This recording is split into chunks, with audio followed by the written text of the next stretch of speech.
involves an ongoing murder trial in Coweta County. We know that this involves the death and disappearance of missing Coweta County mom Tiffany Foster. To this date, investigators still have not found her body, but testimony is underway in that trial. Doug Evans has been covering this story truly since the beginning. Doug, it is great to see you. We were chatting just a little bit before we went on. You were letting me know that Tiffany's mother actually was testifying. So catch us up on what's happened so far.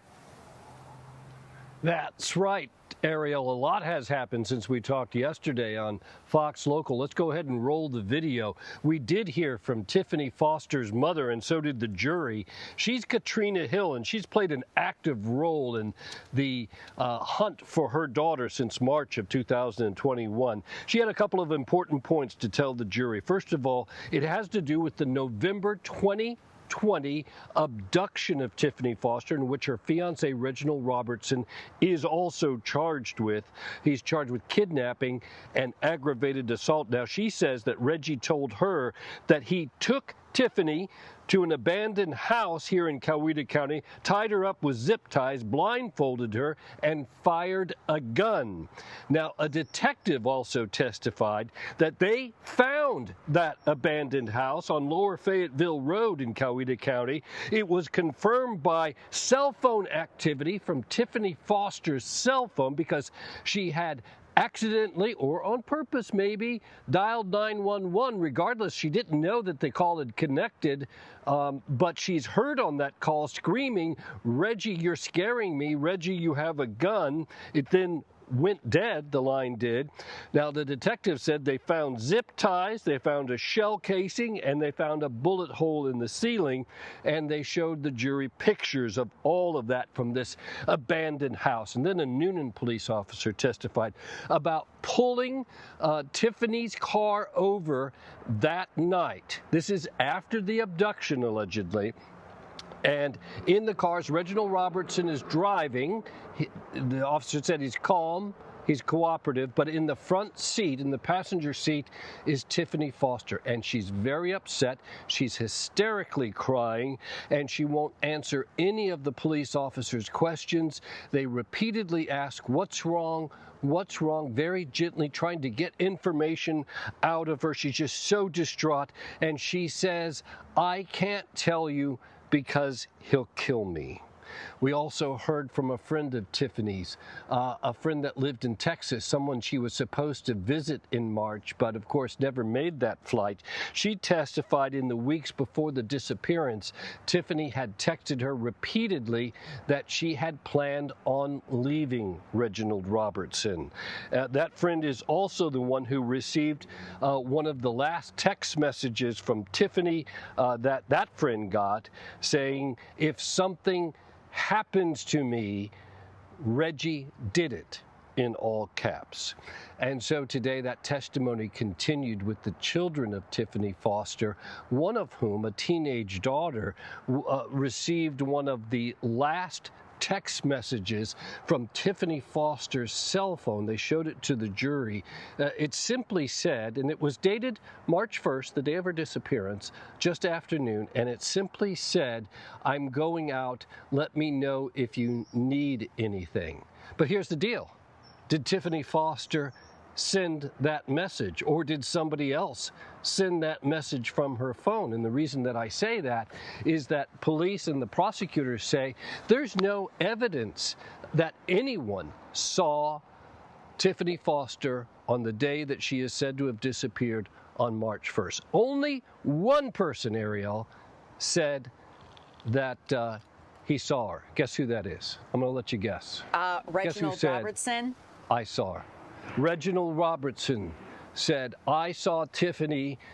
She was leaving in her car. She left in her car and she never came back." And that was recorded on body cam video on March 2nd when officers were called to the couple's apartment by the teenage daughter who's worried about her mother.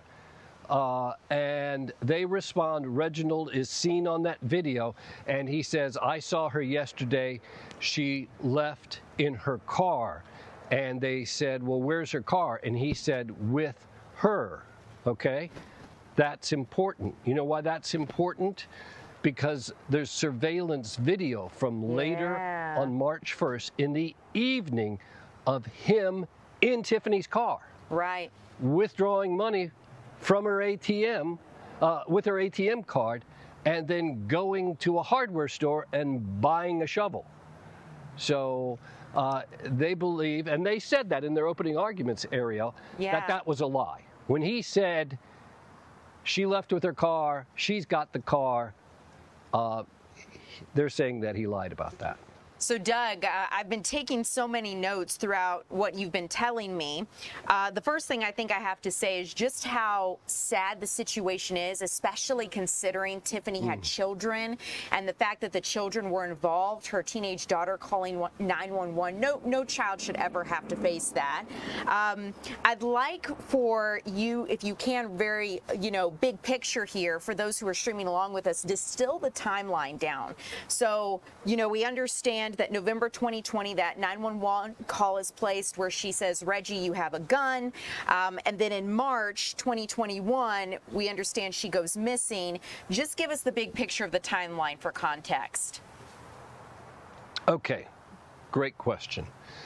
So let's take you back to November 13th, 2020. Right? It's a few months before the disappearance. There is this alleged abduction where she's tied up in an abandoned house. He fires a shot allegedly and threatens her life. And there's a cell phone record of that. She calls 911. It dials. The dispatcher says, Coweta County 911, what's your emergency? She doesn't hear that, apparently. She's screaming or heard screaming. So that's November 2020. That same night, later that same night, actually the early morning hours of November 14th, there's a body camera video of her in the front seat of the car when they got pulled over, and she's hysterical and everything. And then that's when she says, I can't tell you because he'll kill me. So that's a few months before the disappearance. All right, so then let's fast forward to February, like a week before the disappearance. On February 25th, she texts her friend, and I showed you the picture there, it was toward the end of our video, texts her friend, if something ever happens to me, Reggie did it. But there were previous text messages in and around that one in which she says, I'm leaving him. I plan to leave him. I plan to start my life all over again. They texted back and forth about her possibly going to Dubai because she was in nursing school and she wanted to set up a nursing career overseas, and she was not taking Reggie with her. So that was going on. And then there's the March 1st text to her daughter, hey, I'm leaving, I'm going out, do you need anything? And then that is supposedly the last message sent on her phone. There was one previous one, Ariel, and it's an important one. It's like within the 24-hour period that she disappears, right? Right. She texts her daughter, she's out having dinner with a friend. She texts her daughter and says, let me know when Reggie leaves the apartment. So she didn't want to come home and find him there. Right. And then there's that one. So then on March 2nd, the day after she's said to disappear, that's when the teenage daughter calls 911 to report her missing. That's when investigators show up and everything, start talking to the family. Katrina Hill, the mother, also arrived on the scene there at the apartment. They talked to her. They talked to the teenage daughter, and then they talked to Reginald Robertson as well. And there's one other person that I want to mention to you, Ariel, and we haven't talked about him a whole lot, and that's Jeremy Walker. He's the second co-defendant in this case. Yeah. He's charged with concealing her death. Okay. We're starting to hear now testimony that draws him into the case, because it had all been about Reginald Robertson until until Katrina Hill took the stand. And Katrina Hill, the mother, said that she went over to Walker's apartment because they were neighbors of Tiffany and Reginald. she went over to the apartment and asked her, "Where's Tiffany?" And Walker said to her something along the lines of, "Tiffany is not with us anymore. Tiffany is not coming back." Very interesting choice of words. Yes. And also consider that he's the same guy who appears on surveillance video at the hardware store. Got it. Well, let me take that back.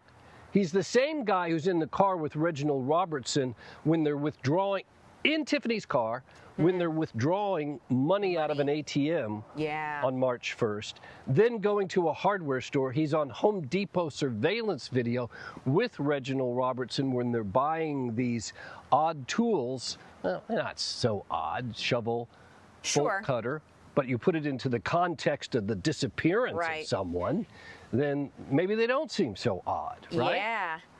You know, Doug, it's this is going to be interesting to watch unfold. We have about 30 seconds here. So in the remaining 30 seconds to give a big picture, both sides here. I know yesterday we said the defense said all of this evidence does not directly tie Reginald Robertson. Can you give me, to be fair to both sides, in about 20 seconds, just kind of the overview of what the defense is still saying? Yeah, we haven't heard from the defense yet because we're still in the prosecution stage. But in their opening arguments, they said test after test after test, no evidence tying Reginald Robertson to a crime. As for Jeremy Walker, his lawyer has said in his opening arguments, hey, yeah, they were neighbors. He asked them for some help. This was a guy who worked on Tiffany's car and things. He was a friendly neighbor, and Reggie needed some help. He didn't know a crime was committed. He didn't know that something had happened to Tiffany. And so we've yet to hear then kind of their alibis and what they say happened and that sort of thing. So there is a second side. Right. We're just not there yet in this trial. Got it. Doug, thank you so much. I always appreciate our conversations. This is going to be an interesting trial as it unfolds for sure in Coweta County. Absolutely. Going to stay tuned to you to bring us the latest. So I appreciate your time and joining us this afternoon.